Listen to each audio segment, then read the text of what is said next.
Hello, you are watching the Supply Chain Digital Show brought to you by Supply Chain Digital Magazine, Procurement Magazine, and BizClick. My name is Sean Ashcroft. I am editor of Supply Chain, and in this show, we bring you all the latest news, views, analysis, and opinions from the world of supply chain every 2 weeks, right here on LinkedIn, YouTube, and other digital platforms. Now, it's my pleasure at this point to welcome Procurement Magazine editor Ilkan Ozsevim. Hi, Ilkan. How are you? How are you doing today? Very well. Thanks. Now, a quick reminder at this point for all of you watching, please do say hello by posting in the comments section just underneath the broadcast area. And also, if you haven't already, do vote in our LinkedIn poll. On which note, Ilkan, what is the subject of our poll this week? Thank you, Sean. So our poll for this week is, what will it take for Beijing to ditch its zero tolerance approach to COVID? And the options are mass manufacturer reshoring, deep local recession, signs of civil unrest, or nothing will convince. So what do you think of that? Yeah, people are starting to despair a little bit of China, I think, and its approach to COVID. I think it thinks it can control viruses in the same way that it can control its people, but and it isn't really learning from what other countries have done, and it's also really harming supply chains, which, as we know, already put upon enough as they are. It's a really curious approach to an epidemic.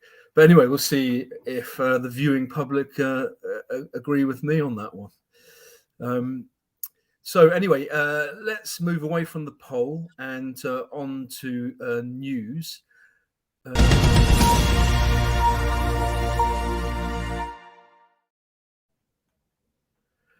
So I'll kick this off, shall I, Ilkan? With supply chain news. So I'm going to pick as my first story here. It's a McKinsey piece, as you know, so much of the content is in the B2B world, given they're so prolific. But this was a report that it published looking at, what makes a resilient business. And the headline message was that resilient businesses bounce forward and not back.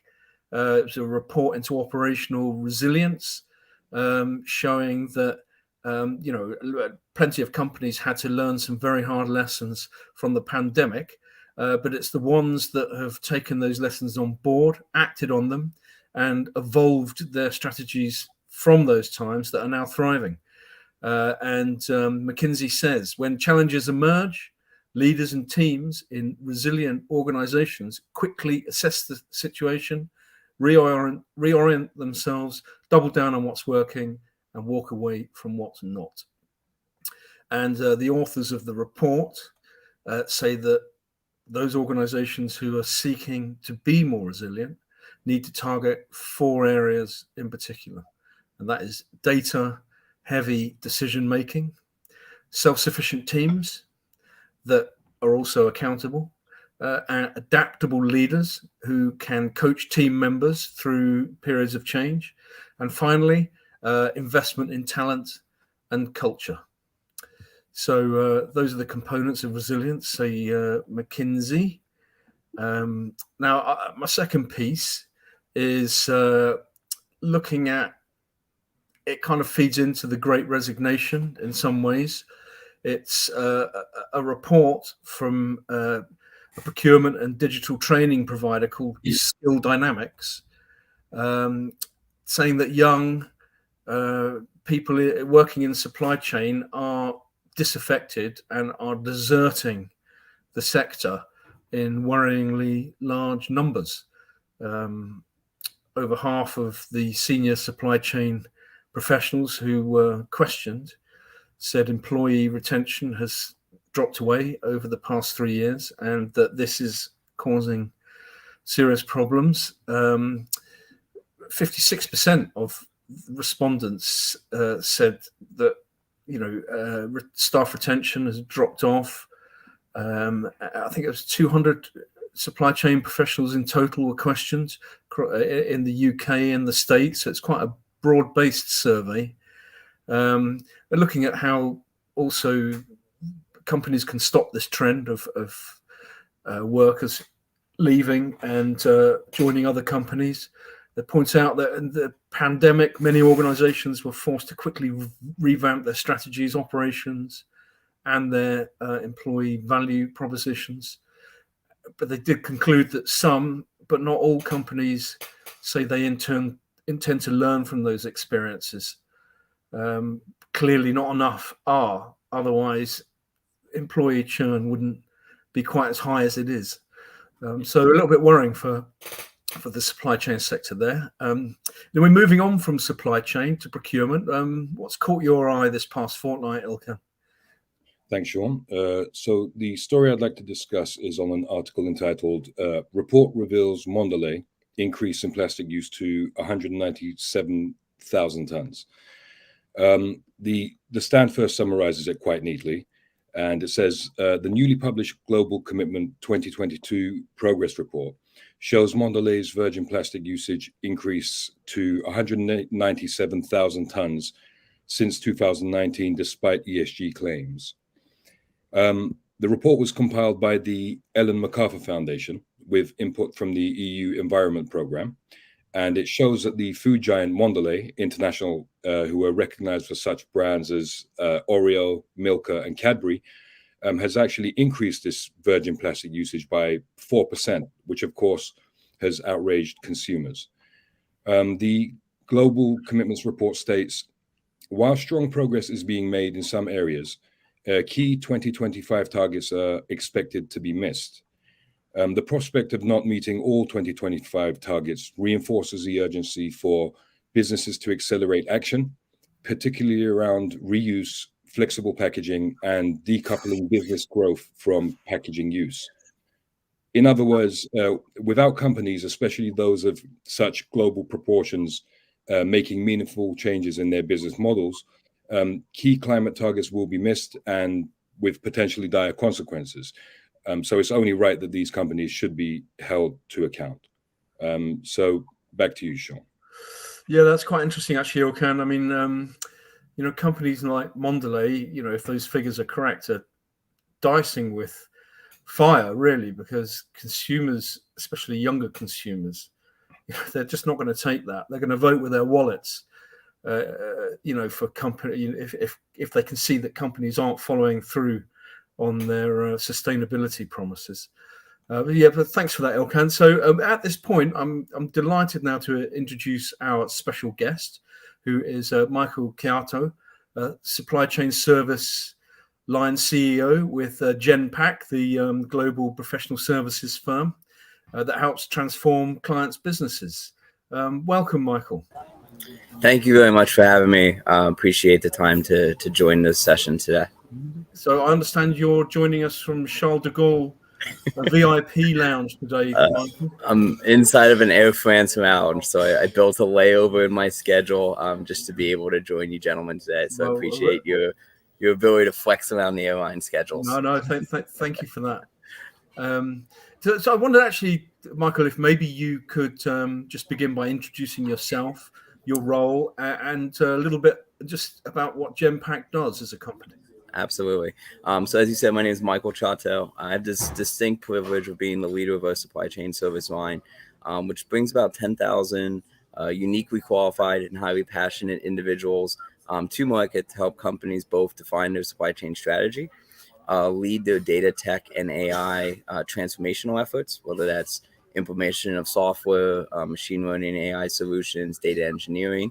And then the broadest piece of our business is we actually operate supply chains on behalf of some of the largest companies in the world across our 19 delivery centers that represent every country, every continent except for Antarctica, and then support different languages and different industries. So we've been part of Genpact for 4 years. We came from Berkeley Management Consultants, which was a boutique consultancy focused on digital transformation that Genpact acquired in 2018. And then prior to that, helped a company named Alvarez and Marsal get into the private equity space, did some interim management, which is where I cut my teeth on operations. So Genpact as a whole, we're trending towards a $5 billion company. Came out of being the Lean Six Sigma team at GE under Jack's guidance when he was CEO at GE. Spun that out as a private entity, and then we run everything from back office operations, source to pay, enterprise risk, sales and commercial, both from a transformed data tech IA standpoint, as well as then from a run operate to drive efficiencies and complement some of those talent challenges that you guys alluded to in the earlier articles. Oh, thanks for that, Michael. And it wasn't that long ago, was it, that supply chain really was seen as a sort of cost control center in businesses? There wasn't an awful lot of strategy around supply chain. It was mainly driven by cost. Of course, the pandemic has changed all that, and companies increasingly now looking to find competitive advantage in the way that they manage and evolve their supply chain. I wondered if you could just tell us a little bit, maybe some of the ways that Genpact is helping its customers seek competitive advantage through their supply chains. Yeah, I think as you guys alluded to in the article review, right, anytime there's a massive disruption, in this case, there was COVID volatility, and then, now geopolitical concerns and ongoing challenges from that standpoint, it creates a window of opportunity where the companies that are able to act fast can establish themselves in a competitive differentiated space, either from a service standpoint or from a margin standpoint to their competitors. We've seen basically 4 major areas that we are helping clients in that space. One major area is in the redesign of the supply chain strategy. So, during COVID, it drove a lot more direct-to-consumer type business, but it also drove concerns from a geopolitical standpoint, heightened by obviously the Russia-Ukraine event, that there needs to be redundancies in supply chain. So historical supply chains that might have been driven purely from a cost standpoint, single stream value chain from a sourcing standpoint, have now identified that that's a major weak spot that can create disruptions that are hard to recover from. So that would be one. Second thing is, volatility is unpredictable by nature, but we've seen now the extremes of it. And what it's highlighted is, though, there's many advances in technology to capture data, the application of mass amounts of data to drive insights, be it through analytics, be it through digital workflow, has been underinvested in. 4 or 5 major companies have spent money on a leading sales and commercial solution like Salesforce.com. 1 in 5 have spent money on a leading supply chain planning application or an APS solution. So we've seen a lot of companies shift in that direction. How can I harness data? Third thing is organizationally, you need to be able to be agile, which to the discussions that you two gentlemen alluded to earlier, requires shift in decision-making power as well as collapsing of organizational designs so people can take action quickly.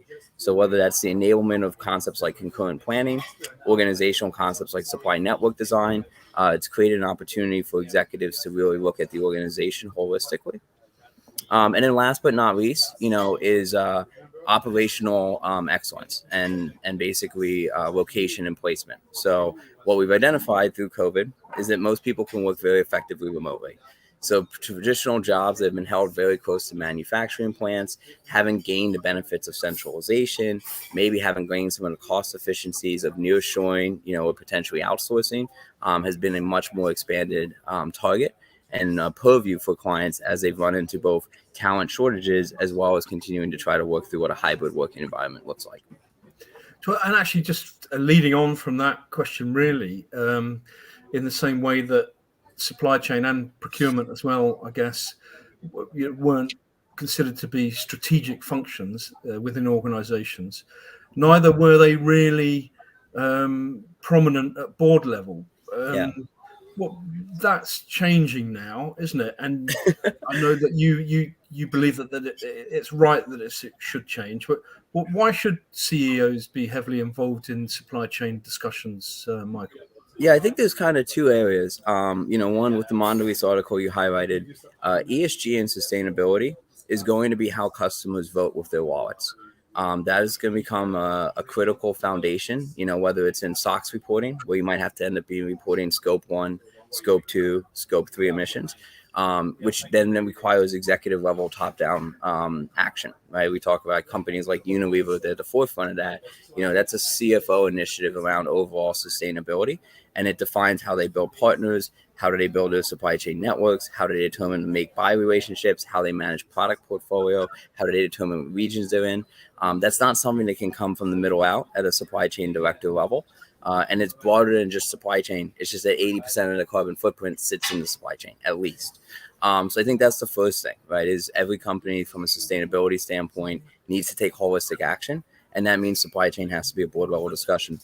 The other thing I'll highlight is a Duke study of CFOs, right? For the first time in history, the top 4 issues from a CFO standpoint are all basically supply chain related. You have inflationary pressures, right, which has to do with price elasticity, has to do with demand shaping, has to do with product engineering. Can I engineer the product to reduce costs? You have supply and geopolitical concerns, which again goes into the redundancy of the supply chain. You have talent issues. As you speak to kind of the latest, newest generations of workers being disenfranchised, a lot of that is I can run my whole life from a 6-inch phone, and then I get into my job and I'm doing in Excel spreadsheets, I'm doing manual workarounds, I'm doing data cleansing. That's not very high valued activity.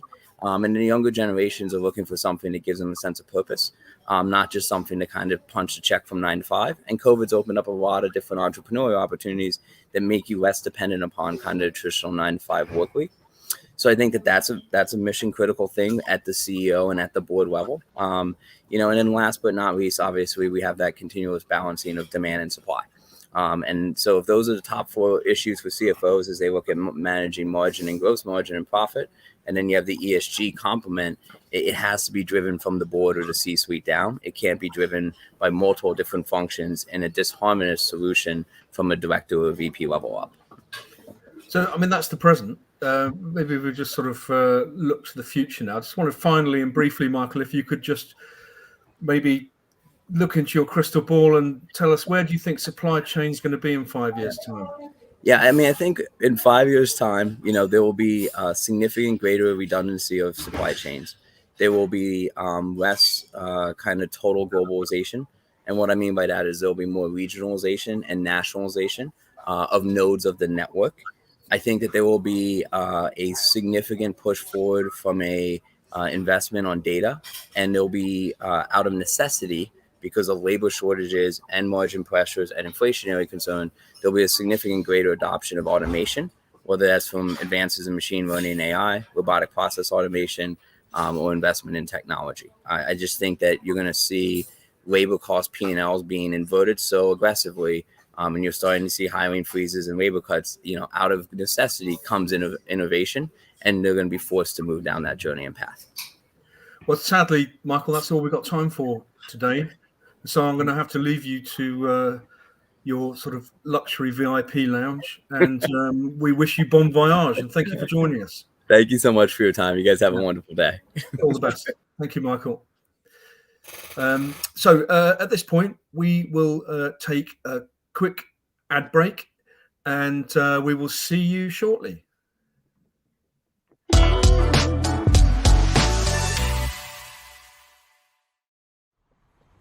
There is no going back to normal. I like to say it's adjusting for the next normal. My name is David Schultz, and I'm responsible for the global supply chain at Westfall Technique. And we have the unique opportunity to bring together 15 to 20 different companies over the last 4.5 years. Westfall Technique is a contract manufacturer, primarily involved in the production of plastics finished goods. But we are very unique in the way that we work all the way from the conception of a product to the final good. And I think you've heard people in the past maybe say from cradle to grave. I like to say from conception to resurrection, because when you're dealing with plastics, you have to be very, very responsible for recycling and things of that nature. We're firm believers in the fact that we know how to scale things up and bring things into mass production.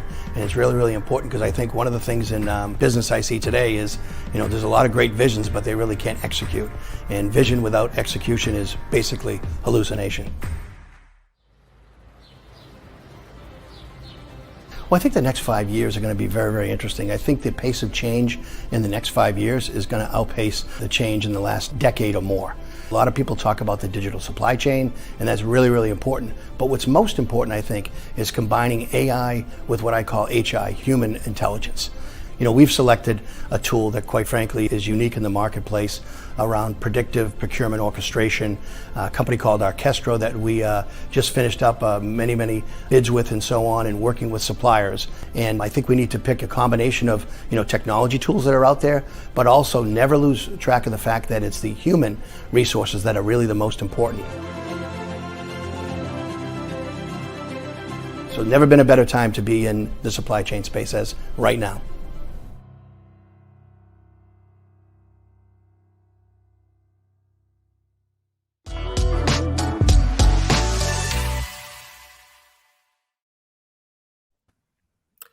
Welcome back. Now, I think we're just going to take a little dive into the comments section here just to see which of you is following us and what you're saying. And as ever, so a sort of international flavor to the comments. We have Paul from Sierra Leone. Hello, Paul. Thanks for watching. And Michael from Dallas. I was actually in Dallas a couple of weeks ago with SAP. It's a great city. Mohammed from Dubai. And also Mohammed, we have another Mohammed who's given us his mobile telephone number. Unfortunately, we haven't got time to call all our viewers during the show, but thanks for that, Mohammed. So we're going to move on now to the November issues of Supply Chain Digital and Procurement magazines. Let's take a look at some of the engaging, insightful comments on offer. Ilkan, why don't you start us off? What from the November issue of Procurement magazine would you like to discuss with us? Perfect, thanks, Sean. So yeah, the article I'd like to discuss is headlined "To Turn Up the Competition, Turn Digitalization, on its head." The idea, which was put forward by our interviewee Kostas Zyloyannis, CEO of HICX and supplier experience expert, is that CPOs can empower their organizations to compete by rethinking their digital transformation.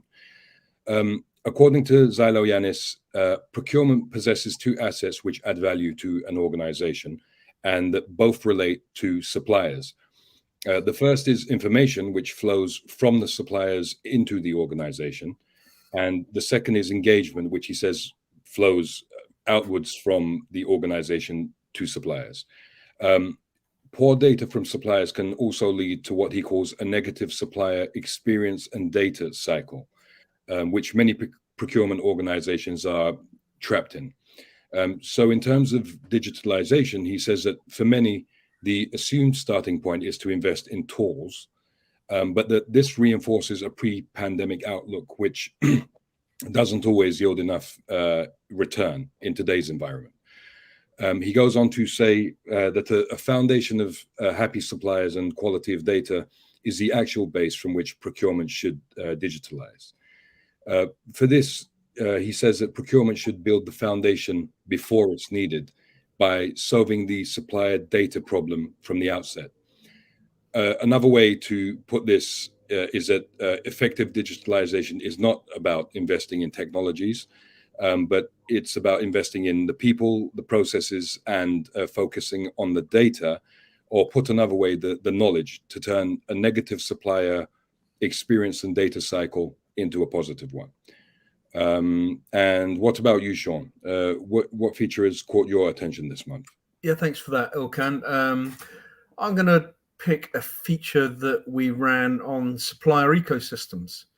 Now, these, as we're talking about with Michael earlier in the show, the nature of design of suppliers is changing, because as economies evolve and the post-pandemic times, all this uncertainty, suppliers becoming less chain-like and more network-like. So you have a network of suppliers, plants, transportation companies. It's all driven by data visibility, a little bit like you were referring to in your feature, Ilkan. And so much comes back to data, really. And we're told that this is the future for organizations who seek resilience. And again, it goes back to resilience, and that McKinsey report we were discussing earlier. I interviewed Helena Jochbergerm, who is global lead manufacturing at CGI, the global IT and business consulting firm. And Helena says that one area in which strong supplier ecosystems can help businesses is by offsetting the effects of inflation caused by supply disruption, which of course at the moment incredibly important with fuel and cost inflation running rampant, particularly in Europe. She says if organized in the right way, data-driven supplier ecosystems can help mitigate inflation by assuring supply in the manufacturer's value chain. So the idea being that if one supplier is unable to fulfill an order for whatever reason, then predictive forecasting will make this known in good time, and another supplier can take over. And it's during times of increasing uncertainty, such things are obviously of paramount importance. So moving on from our latest magazines on to the poll. So can you remind us, Ilkan, what was the poll question? Yes, of course, Sean. So the poll question was, what will it take for Beijing to ditch its zero tolerance approach to COVID? And the results are, forgive me, sorry. No, you read out the results. That's fine, Ilkan. Yeah. Okay. So first of all, the in terms of the selections, there was mass manufacturer reshoring, deep local recession, signs of civil unrest, and nothing will convince it. And the results show that only 14% thought that signs of civil unrest would, be effective in that. 22% said deep local recession. 30% said mass manufacturer of reshoring, and 34% said that nothing will convince, which is very interesting. It is, and I think with all the evidence does suggest that nothing will ever convince Beijing that following a zero tolerance approach to COVID is anything other than economic suicide, especially in the long term, because they're hemorrhaging manufacturers who are looking to reshore their sort of manufacturing capabilities, looking to shorten the supply chain, reduce their exposure to risk. Once they're gone, they're not going to be coming back. So maybe eventually that will prompt them into action. But it's signs of civil unrest. There have been whisperings of civil unrest over this, but of course China's very effective at suppressing information of that sort. So what scale that unrest is on, we probably don't really know. But one thing that's for sure, China is in recession, and so maybe that will be the one that prods it into action and has it pretty much aligned with what the rest of the world is doing. Well, sadly, that's all we got time for this episode. We hope you enjoyed the show.